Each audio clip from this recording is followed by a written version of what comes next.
सत श्री अकाल जी सारिਆਂ ਨੂੰ। इंडियन यूट्यूबर फस्ट माई मॉमी चैनल से तुहाडा सब का स्वागत है। कुछ दिन पहला मैं एक वीडियो बनाया सी और कहा सी कि किदां 2015 ਵਿੱਚ ਸਾਡੇ ਬੱਚੇ ਦੀ ਡੈਥ ਹੋਈ ਆ ਕਿ ਉਹ ਉਸ ਟਾਈਮ ਕਾਰਨ ਰਹੇ। मैं इस टॉपिक ਤੇ ਇੱਕ ਵੀਡੀਓ ਬਣਾਉਂਗੀ। ਤਾਂ ਅੱਜ ਦਾ ਵੀਡੀਓ ਇਸੇ ਟੌਪਿਕ ਤੇ ਹੈ। ਐਕਚੁਅਲੀ ਜਿਸ ਟਾਈਮ ਇਨਸੀਡੈਂਟ ਹੋਇਆ ਤਾਂ ਉਸ ਟਾਈਮ ਮੇਰੇ और मेरे हस्बैंड ਦੇ ਅੰਦਰ ਨਾ ਇੱਕ ਹੁੰਦੀ ਹੈ ਕਿ ਤੜਫਣਾ ਲੱਗੀ ਹੋਈ ਸੀ ਜਾਂ ਅਸੀਂ ਬਿਲਕ ਰਹੇ ਸੀ ਇਸ ਚੀਜ਼ ਨੂੰ ਕਿ ਅਸੀਂ ਕਿਦਾਂ ਦਾ कुछ करिए कि जो इंसिडेंट साडे नाल होया और किसी नाल ना होवे, क्योंकि बच्चा चला जाना सानू पता है कि कितना वड्डा दुख है। असी उस दुख नू महसूस कर चुके हैं और इंसान ना अंदरों मर जाता है, बिल्कुल खत्म हो जाता। उसका ना तो कपड़ा खरीदन नू दिल करता है, ना किसी फंक्शन ते जान नू दिल करता है, ना ही कोई घर दे विच सैलीब्रेशन करन नू दिल करता है। होर तां होर ईवन कि उसका किसी नाल गल करन नू भी दिल नहीं करता कि मैं किसी नाल गल कर ला या हस के गल कर ला। मैं ये चीज़ फेस कर चुकी हाँ। मतलब दिल करता है कि एक कमरे में चुपचाप बैठे रहो। बस इस वीडियो में बनाने का यही कारण है कि असी अपना एक्सपीरियंस शेयर कर सकीए कि उस टाइम की कुछ ऐदा का होया कि आने वाले टाइम में जेडे कपल पेरेंट्स बनने वाले हैं वो इन्हां गल्लां दा ध्यान रखन, या वो पेरेंट्स जेडे कि ऑलरेडी साडे वाली इस मतलब इस दुख नू फेस कर चुके हैं या उत्थे रुक चुके हैं जिदा कि मैं रुक गई सी कि हुण कुछ नहीं हैगा लाइफ दे विच। ओ उस चीज़ तो बाहर आके अगे निकलन तां ही सानू खुशी दोबारा मिल सकती है। तो अज दा वीडियो मैं स्टार्ट करन लगी हाँ कि मेरी 2014 विच पटियाले मैरिज हुई सी। दिसंबर विच आई थिंक सानू पता लग्या सी कि प्रेगनेंसी ठहर गई है। ਅਸੀਂ ਆਪਣੇ ਇੱਥੇ ਲੋਕਲ ਕਿਸੇ ਡਾਕਟਰ ਕੋਲ ਗਏ। ਪ੍ਰੈਗਨੈਂਸੀ ਦੌਰਾਨ ਸਾਨੂੰ ਕਦੇ ਕਿਸੇ ਵੀ ਤਰ੍ਹਾਂ ਦੀ ਕੋਈ ਪ੍ਰੋਬਲਮ ਨਹੀਂ ਆਈ। ਮਤਲਬ ਇੱਕ ਹੁੰਦਾ ਹੈ ਕਿ ਪ੍ਰੈਗਨੈਂਸੀ ਬੜੀ ਟਫ ਰਹੀ ਤਾਂ ਸ਼ਾਇਦ ਉਦਾਂ ਦਾ ਇਨਸੀਡੈਂਟ ਹੋ ਗਿਆ। ਜਦੋਂ ਵੀ ਡਾਕਟਰ ਕੋਲ ਚੈੱਕਅਪ ਲਈ ਜਾਣਾ ਬਿਲਕੁਲ ਹੀ ਸੈਟੀਸਫਾਈਡ ਹੋ ਕੇ ਆਣਾ ਕਿ ਕੋਈ ਪ੍ਰੋਬਲਮ ਨਹੀਂ ਹੈਗੀ ਹੈ, ਐਵਰੀਥਿੰਗ ਇਜ਼ ਵੈਰੀ ਗੁੱਡ, ਸਭ ਕੁਝ ਬਹੁਤ ਵਧੀਆ ਹੈ। ਬਸ ਇੱਕ 7th ਮੰਥ ਵਿੱਚ ਇੱਕ ਇਨਸੀਡੈਂਟ ਹੋਇਆ ਸੀ ਕਿ ਡਾਕਟਰ ਨੇ ਸਾਨੂੰ ਕਿਹਾ ਕਿ ਫਟਾਫਟ ਜਾਓ ਔਰ ਇੱਕ ਸਕੈਨ ਕਰਵਾ ਕੇ ਆਓ। ਤਾਂ ਅਸੀਂ ਵੀ ਇੱਕ ਵਾਰ ਤਾਂ ਡਰ ਗਏ ਕਿ ਇਦਾਂ ਦਾ ਕੀ ਹੋ ਗਿਆ ਕਿ ਸਾਨੂੰ ਇਮੀਡੀਏਟਲੀ ਸਕੈਨ ਕਰਵਾਉਣ ਲਈ ਕਹਿਤਾ ਡਾਕਟਰ ਨੇ। ਤਾਂ ਅਸੀਂ ਪੁੱਛਿਆ ਤਾਂ ਉਹ ਕਹਿੰਦੇ ਨਹੀਂ ਮੈਂ ਹਾਲੇ ਕੁਝ ਵੀ ਨਹੀਂ ਦੱਸੂਗੀ, ਤੁਸੀਂ ਇੱਕ ਵਾਰ ਸਕੈਨ ਕਰਵਾ ਕੇ ਆਓ, ਦੈਨ ਉਸ ਤੋਂ ਬਾਅਦ ਆਪਾਂ ਗੱਲ ਕਰਦੇ ਹਾਂ। ਹੋ ਸਕਦਾ ਹੈ ਕਿ ਮੈਨੂੰ ਵੀ ਕੁਝ ਡਾਊਟ ਹੋਵੇ, ਉਹ ਕਲੀਅਰ ਹੋ ਜਾਊਗਾ। ਅਸੀਂ ਸਕੈਨ ਕਰਵਾ ਕੇ ਆਏ। ਅਸੀਂ ਡਾਕਟਰ ਨੂੰ ਪੁੱਛਿਆ ਕਿ ਸਭ ਕੁਝ ਠੀਕ ਹੈ ਤਾਂ ਉਹਨਾਂ ਨੇ ਕਿਹਾ ਕਿ ਹਾਂ ਸਭ ਕੁਝ ਠੀਕ ਹੈ ਔਰ ਉਹਨਾਂ ਨੇ ਰੀਜ਼ਨ ਦੱਸਿਆ ਸਾਨੂੰ ਕਿ ਸਕੈਨ ਕਰਵਾਉਣ ਦਾ ਕੀ ਹੋਇਆ ਸੀ। ਉਹ ਕਹਿੰਦੇ ਮੈਨੂੰ ਲੱਗਿਆ ਕਿ ਬੱਚੇ ਦੀ ਗਰੋਥ ਥੋੜੀ ਜ਼ਿਆਦਾ ਹੈ, ਇਸ ਕਰਕੇ ਮੈਂ ਆਪਣਾ ਡਾਊਟ ਕਲੀਅਰ ਕਰਨ ਲਈ ਤੁਹਾਨੂੰ ਸਕੈਨ ਕਰਵਾਉਣ ਲਈ ਕਿਹਾ। जबकि स्कैन में आया कि बच्चे की जी लेंथ सी ना, हाइट सी, वो बहुत ज़्यादा सी। और उन्होंने कहा कि क्योंकि मेरे हस्बैंड की हाइट भी बहुत अच्छी है, लंबे हैं वो कहते भी ये पेरेंट्स से जेनेटिकली किसी ते जानी है। तो कहते जस्ट एक बच्चे की ग्रोथ नहीं ज़्यादा, बच्चे की हाइट ज़्यादा है तो वरी ना करो। तो ठीक है, असी कोई इदां दी कोई गल ही नहीं सी। चलता रहा। 7th मंथ भी निकलिया, 8th मंथ भी निकलिया, दैन 9th मंथ भी लग गया मैनू। तो डॉक्टर को गए असी, वो कहते ठीक है सब कुछ ओके है। ईवन कि डिलीवरी भी उन्होंने कहता कि मैनू लगता है कि नॉर्मल दे ही चांसिस हैं। बट मेरे पेरेंट्स के घर ना एक फंक्शन सी जिसलिए असी डबल माइंडेड सी कि जाइए ना जाइए या डिलीवरी इत्थे करवाइए या उत्थे करवाइए। बस यही डिसाइड किया कि चलो डिलीवरी लिए उत्थे जाते हैं, उत्थे ही डिलीवरी करवाते हैं अपनी। पहली डिलीवरी मेरी पेरेंट्स हाउस होवे तो सब ने यही डिसाइड किया। तो असी अपने डॉक्टर को गए। असी डॉक्टर को पूछा कि भी इदा एक फंक्शन भी है तो दूसरा असी डिसाइड कर रहे हैं कि असी डिलीवरी उत्थे जाके करवाइए भी कि असी जाइए, ये टाइम ठीक है उत्थे जाने का या कोई कुछ होर कोई चैकअप इदा का। वो कहते नहीं चैकअप सारे हो चुके हैं, टेस्ट सारे हो चुके हैं, हुण तो सिर्फ विदिन 1 वीक। फिर वो विदिन 1 वीक के चाहे डिलीवरी परसों हो जाए, कल हो जाए, आने वाले 4-5 दिनों में होवे भी हो सकती है डिलीवरी एनी टाइम भी। तुसी जाना है तो चले जाओ, कोई इदां दी गल नहीं। तो असी गए, फंक्शन भी हो गया। चलो अगले दिन फंक्शन तो अगले दिन मैनू पेन्स स्टार्ट हो गई, तो सिम्पटम्स फील हो गए कि भी डिलीवरी आई थिंक होने वाली है हुण। तो असी डॉक्टर को कंसल्ट किया तो डॉक्टर कहते भी ठीक है अज रात तक मैनू भी लगता है कि बच्चा जिहड़ा हो जाऊगा। रात के 3:08 ते बच्चा हो गया, बट बच्चा स्टिल बॉर्न सी। बच्चे ने बाहर आके साह नहीं लिते। बच्चे दी ड्यूरिंग डिलीवरी डेथ हो गई सी। कारण सानू ਉਸ ਟਾਈਮ ਤਾਂ ਕਿਸੇ ਨੂੰ ਵੀ, ਮੈਨੂੰ ਤਾਂ ਬੱਚਾ ਹੀ ਨਹੀਂ ਦਿਖਾਇਆ ਗਿਆ ਜੀ। ਉਸ ਟਾਈਮ ਕਾਰਨ ਕੀ ਲੱਭਦੇ, ਬੱਚਾ ਹੀ ਨਹੀਂ ਜਦੋਂ ਰਿਹਾ ਤਾਂ ਕੀ ਕਾਰਨ ਲੱਭੀਏ, ਕੀ ਕਿਸੇ ਡਾਕਟਰ ਨੂੰ ਕੁਝ ਕਹੀਏ, ਕੀ ਕਿਸੇ ਨਰਸ ਨੂੰ ਕੁਝ ਕਹੀਏ। ਇੰਸੀਡੈਂਟ ਇਦਾਂ ਦਾ ਹੋ ਗਿਆ। ਬਸ ਮੈਨੂੰ ਜੋ ਬਾਅਦ ਵਿੱਚ ਦੱਸਿਆ ਗਿਆ ਕਿ ਇਦਾਂ ਇਦਾਂ ਹੋਇਆ ਸੀ, ਬਸ ਉਹੀ ਮੈਂ ਤੁਹਾਡੇ ਨਾਲ ਸ਼ੇਅਰ ਕਰ ਰਹੀ ਹਾਂ। ਕਿਉਂਕਿ ਮੈਨੂੰ ਇਹ ਕਿਹਾ ਗਿਆ ਕਿ ਬੱਚੇ ਦੀ ਤਬੀਅਤ ਠੀਕ ਨਹੀਂ ਹੈ, ਇਸ ਕਰਕੇ ਉਸ ਨੂੰ ਅੰਡਰ ਆਬਜ਼ਰਵੇਸ਼ਨ ਰੱਖਿਆ ਗਿਆ, ਇਸ ਕਰਕੇ ਅਜੇ ਮੈਨੂੰ ਬੱਚਾ ਨਹੀਂ ਦਿੱਤਾ। ਔਰ ਬੱਚਾ ਠੀਕ ਹੋਇਆ, ਮੈਨੂੰ ਇਹੀ ਕਿਹਾ ਗਿਆ। ਉਹ ਬਾਅਦ ਵਿੱਚ ਪਤਾ ਲੱਗਿਆ ਕਿ ਕਿਉਂ ਕਿਹਾ ਗਿਆ, ਕਿ ਇੱਕਦਮ ਮੈਨੂੰ ਵੀ ਕੀ ਦੱਸਦੇ ਆ ਕਿ ਜਾਂ ਮੇਰਾ ਵੀ ਮਨ ਸੀ ਜਿਹੜਾ ਉਹ ਕਿੱਦਾਂ ਮੈਨੂੰ ਸੰਭਾਲਦੇ। ਇਹ ਸਾਰੇ ਇੱਕ ਸਵਾਲ, ਕੁਐਸਚਨ ਮਾਰਕ ਸੀਗੇ ਸਾਰਿਆਂ ਦੇ ਅੰਦਰ। ਉਹਨਾਂ ਨੇ ਮੈਨੂੰ ਕੁਝ ਨਹੀਂ ਦੱਸਿਆ।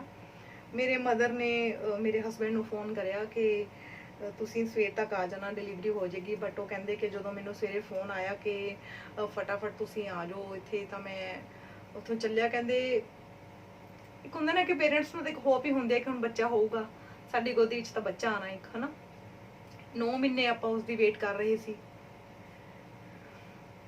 ਤਾਂ ਉਹ ਕਹਿੰਦੇ ਮੈਂ ਜਦੋਂ ਤੁਰਿਆ, ਇਹ ਗੱਲ ਨਾ ਉਹਨਾਂ ਨੇ ਮੈਨੂੰ ਕਾਫੀ ਟਾਈਮ ਬਾਅਦ ਦੱਸੀ, ਔਰ ਸ਼ਾਇਦ ਕਿਸੇ ਹੋਰ ਨੂੰ ਪਤਾ ਵੀ ਨਹੀਂ ਹੈ ਜਿਹੜੀ ਮੈਂ ਤੁਹਾਡੇ ਨਾਲ ਕਰਨ ਲੱਗੀ ਹਾਂ। ਉਹ ਕਹਿੰਦੇ ਜਦੋਂ ਮੈਂ ਘਰੋਂ ਨਿਕਲਿਆ ਪਟਿਆਲੇ ਤੋਂ, ਤਾਂ ਰਸਤੇ ਦੇ ਵਿੱਚ ਉਹਨਾਂ ਨੂੰ ਨਾ ਇੱਕ ਸਾਊਂਡ ਜਿੱਦਾਂ ਹੁੰਦੀ ਹੈ ਕਿ ਆ ਕੇ ਕਹੇਗੀ ਕਿ ਦਾ ਫੀਟਲ ਇਜ਼ ਡੈਡ, ਕਿ ਬੱਚਾ ਤਾਂ ਹੁਣ ਹੈ ਨਹੀਂ। ਉਹ ਕਹਿੰਦੇ ਮੈਂ ਆਪਣੇ ਆਪ ਨੂੰ ਥੋੜਾ ਜਿਹਾ ਸੈੱਟ ਕੀਤਾ ਕਿ ਕਿਉਂਕਿ ਨਾ ਉਹਨਾਂ ਨੂੰ ਮੇਰੇ ਮਦਰ ਦੀ ਸੈਡ ਸਾਊਂਡ ਤੋਂ ਕੁਝ ਫੀਲ ਹੋ ਗਿਆ ਸੀ ਕਿ ਕੁਝ ਨਾਰਮਲ ਤਾਂ ਨਹੀਂ ਹੈਗਾ, ਕਿਉਂਕਿ ਮੰਮੀ ਨੇ ਫੋਨ ਤੇ ਤਾਂ ਕੁਝ ਵੀ ਨਹੀਂ ਸੀ ਦੱਸਿਆ ਉਹਨਾਂ ਨੂੰ। ਉਹ ਕਹਿੰਦੇ ਜਦੋਂ ਇੱਕ ਆਵਾਜ਼ ਜੀ ਮੇਰੇ ਅੱਗੋਂ ਲੰਘੀ ਨਾ, ਮੈਂ ਆਪਣੇ ਆਪ ਨੂੰ ਸੈੱਟ ਕਰਿਆ, ਆਪਣੇ ਆਪ ਨੂੰ ਸੰਭਾਲਿਆ ਕਿ ਨਹੀਂ ਨਹੀਂ ਐਦਾਂ ਕਿੱਦਾਂ ਹੋ ਸਕਦਾ ਹੈ, ਕਿਉਂਕਿ ਕੋਈ ਵੀ ਆਪਣੇ ਬੱਚੇ ਲਈ ਐਦਾਂ ਦਾ ਨੈਗੇਟਿਵ ਥੋਟ ਕਿੱਥੋਂ ਕੋਈ ਸੋਚ ਲੂਗਾ ਕਿ ਐਦਾਂ ਦਾ ਇਨਸੀਡੈਂਟ ਹੋ ਜਾਣਾ ਹੈ। ਉਹ ਕਹਿੰਦੇ ਮੈਂ ਆਪਣੇ ਆਪ ਨੂੰ ਥੋੜਾ ਸੈੱਟ ਕੀਤਾ, ਆਪਣੇ ਆਪ ਨੂੰ ਪੋਜ਼ਿਟਿਵ ਕੀਤਾ, ਔਰ ਮੈਂ ਚਲਾ ਗਿਆ। ਬਟ ਉੱਥੇ ਜਾ ਕੇ ਕਹਿੰਦੇ ਮੈਂ ਜਦੋਂ ਮੰਮੀ ਦਾ ਚਿਹਰਾ ਦੇਖਿਆ ਜਾਂ ਬਾਕੀ ਘਰਦਿਆਂ ਦਾ ਚਿਹਰਾ ਦੇਖਿਆ, ਮੈਂ ਸਮਝ ਗਿਆ ਕਿ ਵੀ ਕੁਝ ਤਾਂ ਗੜਬੜ ਹੈਗੀ ਹੈ। ਤਾਂ ਉਸ ਤੋਂ ਬਾਅਦ ਉਹਨਾਂ ਨੂੰ, ਮੇਰੇ ਹਸਬੈਂਡ ਨੂੰ ਦੱਸਿਆ ਗਿਆ ਕਿ ਐਦਾਂ ਹੋ ਗਿਆ। ਉਹਨਾਂ ਨੇ ਜਦੋਂ ਉਸ ਬੱਚੇ ਨੂੰ ਦੇਖਿਆ, ਉਹ ਕਹਿੰਦੇ ਵੀ ਮੈਂ ਇੱਕ ਵਾਰ ਤਾਂ ਬਿਲਕੁਲ ਹੀ ਮਤਲਬ ਬੈਠ ਹੀ ਗਿਆ ਕਿ ਹੁਣ ਮੈਂ ਸ਼ਾਇਦ ਖੜਾ ਵੀ ਨਹੀਂ ਹੋ ਸਕਦਾ। ਮੇਰੇ ਚ ਕਹਿੰਦੇ ਇਦਾਂ ਲੱਗਿਆ ਕਿ ਜਿਵੇਂ ਜਾਨ ਹੀ ਨਿਕਲ ਗਈ ਮੇਰੀ, ਮਤਲਬ। ਫਿਰ ਕਹਿੰਦੇ ਮੈਨੂੰ ਇੱਕਦਮ ਇਹ ਹੋਇਆ ਕਿ ਅਗਰ ਮੈਂ ਵੀ ਇਦਾਂ ਹੋ ਗਿਆ ਤਾਂ ਫਿਰ ਨਿਸ਼ੀ ਨੂੰ ਕੌਣ ਸੰਭਾਲੂਗਾ, ਮੈਨੂੰ ਸਟਰੋਂਗ ਬਣਨਾ ਪਊਗਾ। ਦੂਸਰੀ ਮਿੰਟ ਕਹਿੰਦੇ ਮੈਂ ਆਪਣੇ ਨੂੰ ਸੰਭਾਲਿਆ। ਬੱਚਾ ਦੇਖ ਕੇ ਕਹਿੰਦੇ ਇੱਕ ਵਾਰ ਤੇ ਮੇਰਾ ਮਨ ਬਹੁਤ ਹੀ ਜ਼ਿਆਦਾ ਖਰਾਬ ਹੋਇਆ ਕਿ ਵੀ ਕੀ ਸੋਚਿਆ ਸੀ ਕਿ ਹੱਥ ਵਿੱਚ ਕੀ ਆਊਗਾ ਔਰ ਕੀ ਰਹਿ ਗਿਆ। ਮੈਨੂੰ ਕੁਝ ਵੀ ਨਹੀਂ ਪਤਾ ਕਿ ਕੀ ਹੋ ਰਿਹਾ ਸੀ। ਇਹ ਸਾਰੀਆਂ ਗੱਲਾਂ ਤਾਂ ਮੈਨੂੰ ਬਾਅਦ ਵਿੱਚ ਹੀ ਦੱਸੀਆਂ ਨੇ ਸਭ ਨੇ। ਉਸ ਤੋਂ ਬਾਅਦ ਫਿਰ ਉਹ ਬੱਚੇ ਨੂੰ ਲੈ ਕੇ ਪਟਿਆਲੇ ਆ ਗਏ, ਕਿਉਂਕਿ ਉੱਥੇ ਹੁਣ ਡਾਕਟਰ ਜਦੋਂ ਇਹ ਇਨਸੀਡੈਂਟ ਹੋ ਹੀ ਗਿਆ ਤਾਂ ਹੁਣ ਉੱਥੇ ਕਿਸੇ ਤੇ ਕੀ ਵਿਸ਼ਵਾਸ ਕਰੀਏ, ਕਿ ਕਿਸੇ ਨੂੰ ਪੁੱਛੇ ਕਿ ਕੀ ਹੋ ਗਿਆ। 9th ਮੰਥ ਜਿਨ੍ਹਾਂ ਕੋਲ ਮੇਰਾ ਚੈੱਕਅਪ ਹੁੰਦਾ ਰਿਹਾ ਸੀ, ਉਸੇ ਡਾਕਟਰ ਕੋਲ ਬੱਚੇ ਨੂੰ ਲੈ ਕੇ ਆਏ ਮੇਰੇ ਹਸਬੈਂਡ। ਡਾਕਟਰ ਨੇ ਬੋਡੀ ਦੇਖੀ ਬੱਚੇ ਦੀ, ਬੱਚੇ ਨੂੰ ਦੇਖਿਆ ਤਾਂ ਉਹਨਾਂ ਨੇ ਇੱਕੋ ਹੀ ਚੀਜ਼ ਡਾਇਗਨੋਸ ਕੀਤੀ ਕਿ ਅਨਜੁਡੀਸ਼ੀਅਸ ਯੂਜ਼ ਆਫ ਪਿਟੋਸਿਨ ਦਾ ਇਹ ਕੇਸ ਹੈ। ਮਕੋਨੀਅਮ ਐਸਪੀਰੇਸ਼ਨ ਨਾਮ ਦੀ ਇੱਕ ਚੀਜ਼ ਉਸ ਟਾਈਮ, इसमें अगर मैं नॉर्मल लैंग्वेज कहाँ कि एक इंजैक्शन लगता है, वो हर एक दे लगता है। मेरी दूसरी प्रेगनेंसी विच भी मेरे लग्या, बट उस टाइम जो लग्या तो अंडर ऑब्जर्वेशन नहीं लग्या, अंडर सुपरविजन नहीं लग्या। ओदी डोज कुछ वध लग गई या जो भी सीगा, उस डोज दे वध लगन नाल जिहड़ी मेरी यूट्रस दी कंट्रैक्शन सीगियां वो वध गईयां। बच्चा अंदर घबराहट च आ गया, और जेड़ी पोटी बच्चा तुहानूं सब नूं पता होगा, बच्चा बाहर आके एक ब्लैक कलर दी, डार्क कलर दी पोटी करता है। वो जिहड़ी पोटी उसने बाहर आके करनी सी, वो स्ट्रेस च आन कारण उस बच्चे ने वो पोटी अंदर ही रिलीज करती, और अंदर रिलीज होने नाल वो पोटी उसने सक कर ली। सक करके उसका अंदर ही दम घुट गया और वो साह नहीं लै सकिया, ओहदा अंदर ही दम घुट गया। ये सारा जो सानू साडे इत्थे दे डॉक्टर ने सारा समझाया मेरे हस्बैंड नूं, ये एक कारण सानू सारा समझ आया कि उस टाइम की होया सी। फिर सारे कहंदे जी बच्चे दी ऑटोप्सी करवा लो, शायद उहदे विच कोई होर कारण, मेन कारण नजर आ जाए, क्योंकि प्रेगनेंसी बिल्कुल सही है, डॉक्टर्स कह रहे हैं कि डिलीवरी नॉर्मल होगी और बच्चा साडे कोल रहा नहीं। तो सब दे अंदर एक क्वेश्चन मार्क पैदा हो गया कि होया की। तो ऑटोप्सी करवाने लई मेरे हस्बैंड और मेरे पेरेंट्स चंडीगढ़ ले चले गए, पटियाले तो चंडीगढ़ ले चले गए। ਔਰ ਸਾਡੀ ਅੱਜ ਤੱਕ ਕਾਰ ਨਹੀਂ ਸੀ ਖਰਾਬ ਹੋਈ ਉਹ ਰਸਤੇ ਵਿੱਚ ਕਿਤੇ ਵੀ। ਔਰ ਉਸ ਦਿਨ ਉਹ ਕਾਰ ਜ਼ੀਰਕਪੁਰ ਕੋਲ ਜਾ ਕੇ ਗਰਮ ਹੋ ਗਈ ਔਰ ਕਾਰ ਹੀ ਨਹੀਂ ਸਟਾਰਟ ਹੋ ਰਹੀ। ਗਰਮੀ ਵੀ ਸੀ, ਸਤੰਬਰ ਦਾ ਹੀ ਦਿਨ ਸੀ, ਸਤੰਬਰ ਦਾ ਹੀ ਮੰਥ ਸੀਗਾ ਉਹ ਵੀ। ਕਾਰ ਖਰਾਬ ਹੋ ਗਈ, ਗਰਮੀ ਬਹੁਤ ਜ਼ਿਆਦਾ ਸੀ ਔਰ ਬੱਚੇ ਦੀ ਬਾਡੀ ਆਲਰੇਡੀ ਖਰਾਬ ਹੋ ਰਹੀ ਸੀ।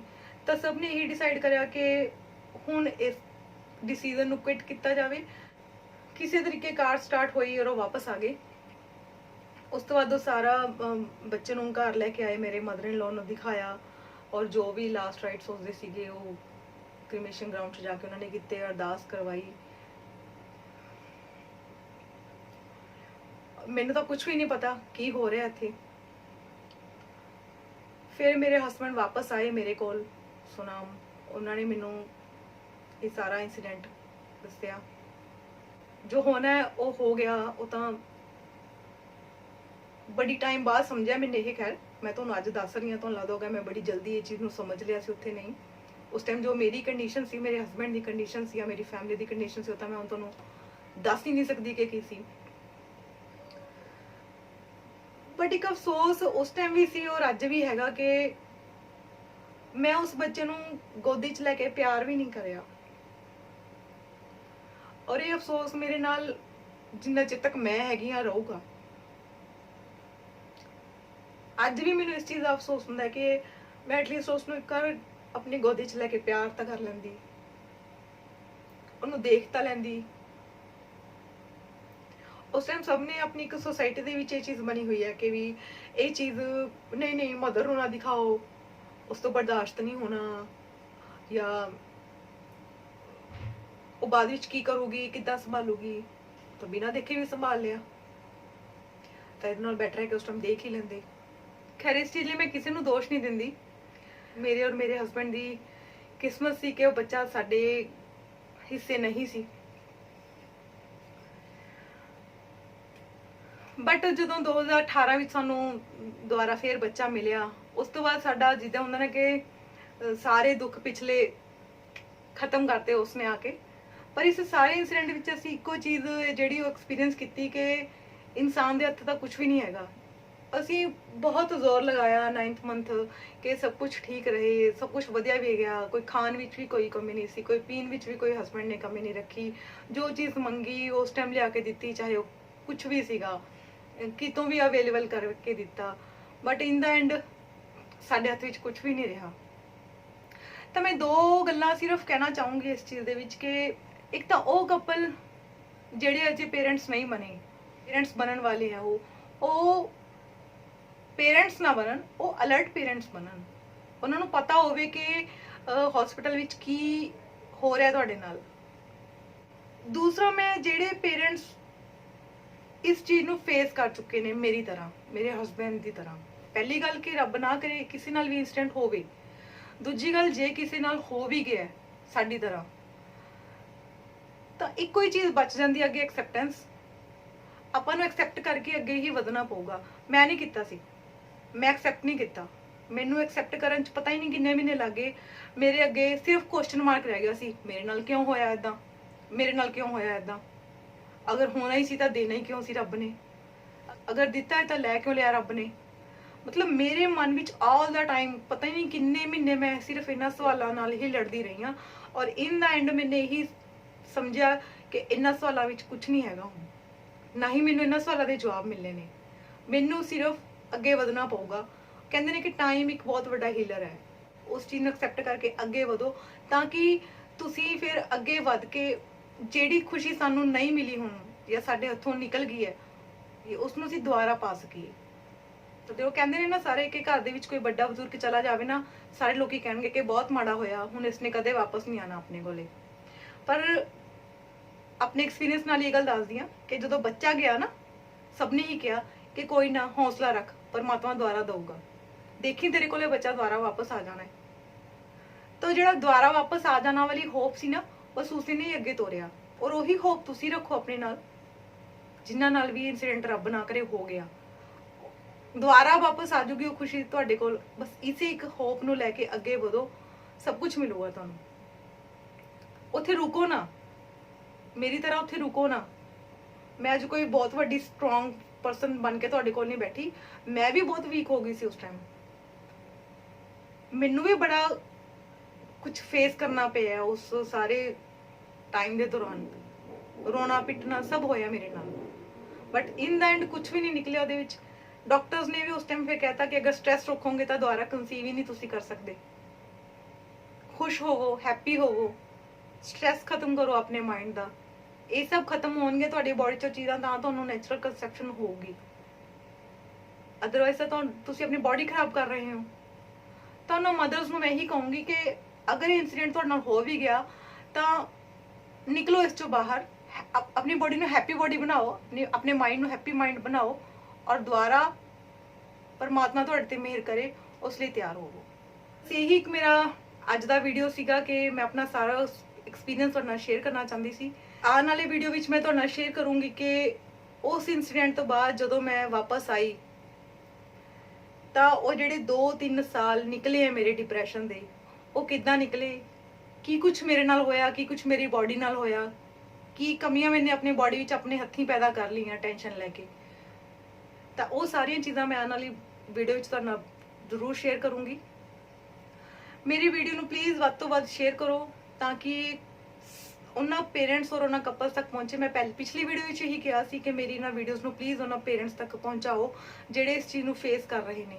ਇਸ ਇਨਸੀਡੈਂਟ ਨੂੰ ਫੇਸ ਕਰਨ ਤੋਂ ਬਾਅਦ ਅੱਜ ਉਹ ਹੋਪਲੈਸ ਹੋ ਕੇ ਬੈਠੇ ਆ ਕਿ ਹੁਣ ਉਹਨਾਂ ਦੇ ਬੱਚਾ ਨਹੀਂ ਹੋ ਰਿਹਾ, ਬੋਡੀ 'ਚ ਕੰਪਲਿਕੇਸ਼ਨਸ ਆ ਗਈਆਂ ਨੇ। ਸਿਰਫ ਔਰ ਸਿਰਫ ਇਹੀ ਇੱਕ ਮਕਸਦ ਹੈ ਮੇਰਾ ਇਸ ਵੀਡੀਓ ਨੂੰ ਬਣਾਉਣ ਦਾ ਕਿ ਕਿਤੇ ਨਾ ਕਿਤੇ ਉਹਨਾਂ ਪੇਰੈਂਟਸ ਨੂੰ ਇੱਕ ਹੋਪ ਮਿਲੇ, ਜਿਹੜੀ ਕਿ ਹੋਪ ਮੈਨੂੰ ਵੀ ਹੋਰਾਂ ਦੀ ਵੀਡੀਓਜ਼ ਦੇਖ ਕੇ ਮਿਲਦੀ ਸੀ। ਤਾਂ ਮੇਰੇ ਵੀਡੀਓ ਨੂੰ ਪਲੀਜ਼ ਵੱਧ ਤੋਂ ਵੱਧ ਸ਼ੇਅਰ ਕਰੋ, ਮੇਰੇ ਚੈਨਲ ਨੂੰ ਸਬਸਕ੍ਰਾਈਬ ਕਰੋ। ਨਵਾਂ ਚੈਨਲ ਹੈ, ਤੁਹਾਡੇ ਸਪੋਰਟ ਦੀ, ਸਾਰਿਆਂ ਦੇ ਸਪੋਰਟ ਦੀ ਬਹੁਤ ਲੋੜ ਹੈ ਇਸ ਚੈਨਲ ਨੂੰ। ਪਲੀਜ਼ ਮੈਨੂੰ ਸਪੋਰਟ ਕਰੋ। ਮਿਲਦੇ ਆ ਇੱਕ ਨਵੇਂ ਵੀਡੀਓ ਦੇ ਵਿੱਚ ਆਪਣੀ ਇੱਕ ਨਵੀਂ ਐਕਸਪੀਰੀਅੰਸ ਔਰ ਜਰਨੀ ਦੇ ਨਾਲ। ਤਦ ਤੱਕ ਦੇ ਲਈ ਸਤਿ ਸ਼੍ਰੀ ਅਕਾਲ ਜੀ ਸਾਰਿਆਂ ਨੂੰ। ਪਰਮਾਤਮਾ ਤੁਹਾਡੇ ਸਾਰਿਆਂ ਉੱਤੇ ਆਪਣਾ ਮੇਰਾ ਭਰਿਆ ਹੱਥ ਰੱਖੇ।